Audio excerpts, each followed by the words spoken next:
And the context of that, as it relates to this, is understanding how people are going to react to your discussion, your dialogue. So if you have an immediate bad reaction, you may very well get another chance at it, because they may very well reconsider their opinion about it. I've seen that happen quite often, actually, when I apply the Socratic method to my discussions, and I want to get a little bit more into that later on if you'd like to, because I know how you want to talk, discuss the context and how we should stay within context, and I don't want to get out of context, but at the same time, I think it's important to understand that in a conversation and keeping things in context, it's really important actually to guide the person you're talking to a relatively firm grasp of that context. And through the Socratic method, it's definitely a useful tool for guiding an individual into that way of thinking. I don't want to make it sound like it's charlatanism or any type of manipulation, but in a sense it is. And it's a good way to manipulate, because it asks questions, and rather than you voicing your opinion or your point of view or even your objective and empirical facts, you're able to get a snapshot and a better visualization of the person's thoughts by asking them for them, just requesting their very, their inner feelings about things. Okay, that is truly relevant to this context. It really is. Now, the Socratic method definitely has a much broader scope, but again, that's something else that understanding that can really benefit you when you're applying that to dialogue and discussion. For the benefit of our listeners, if anyone is unfamiliar with Socratic method, it's basically it's a form of inquiry debate. It lets you ask questions in order to expand on the viewpoint of the person you're talking to and draw them into a discussion about something that they otherwise may have been resistant to. It's a way to break through the barriers of first reactions, because you can get a lot of people that will react a certain way because of their presuppositions of the topic without really considering their deep thoughts on it.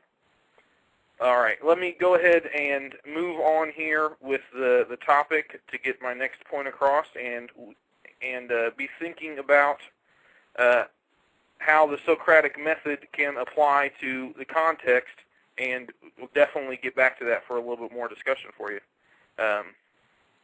So one way we present information is with declaratives, which is kind of what I was saying a minute ago. This is a popular form because it's the way we try to get people's attention.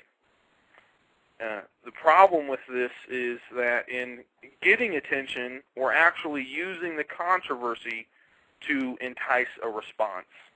And this is really counterproductive to spreading awareness. Okay?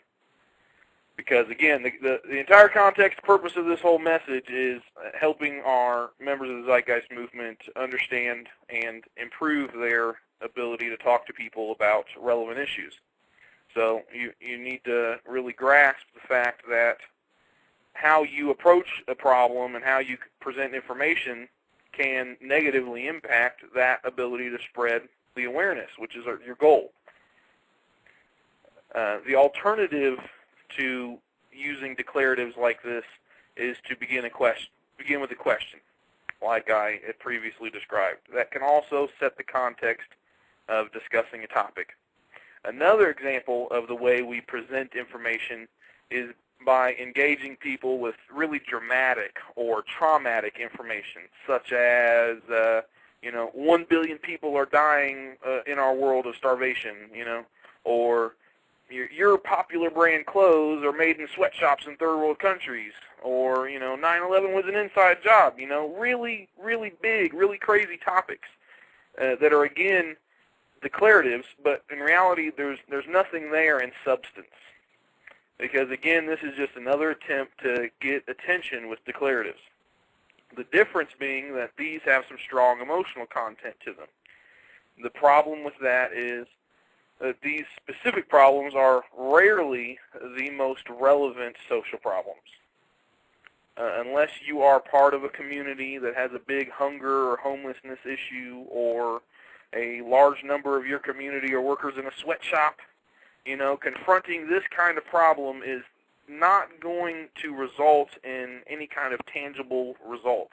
Even if you get people to agree to those problems, it will take an enormous amount of your time organizing a group to attempt to band-aid the problem, and you won't get a solution, I guarantee that.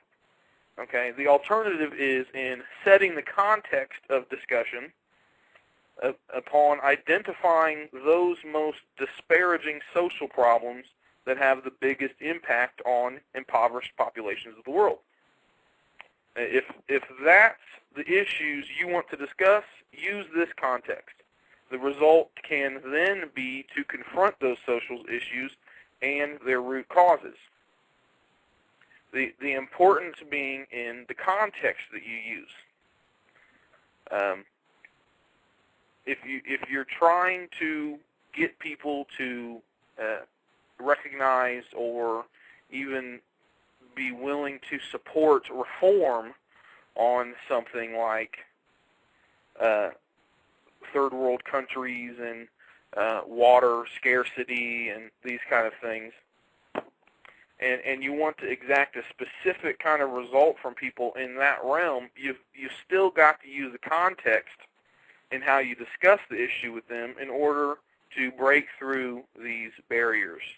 You got to get past the presuppositions, you got to get past the controversy and get down to the substance of the issues, and that can rarely be done with declaratives and emotional content and catchy phrases and attracting attention really fast. It's not going to get the desired result 90% of the time. Now, don't quote me on that statistic because that's just a number I'm throwing out. But the thing to understand is the majority of the time, it's not going to get you the results that you want to have. No, it's not, especially if you begin a conversation in an emotional fashion. Right off the bat, you've already created walls that have to be climbed and scaled in order to get any kind of message across. I personally am usually interested in a person's own desires and needs, and even their own, especially when I'm talking to a stranger, for example. And I'm exposed a lot to new acquaintances, and a lot of times it's in a place where I do I spend a lot of time, which is at this restaurant where I have friends who work there, and I've also been able to use their space for zeitgeist meetings.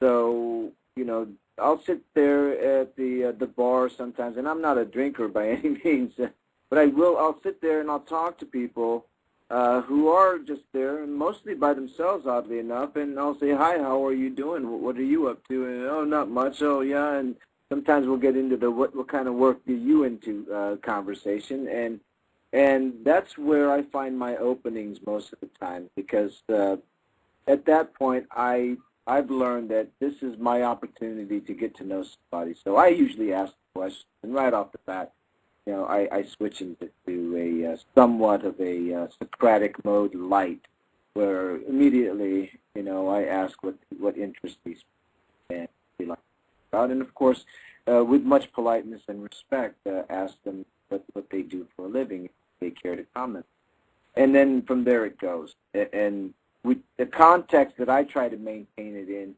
is the context that the people can understand, which is themselves the most.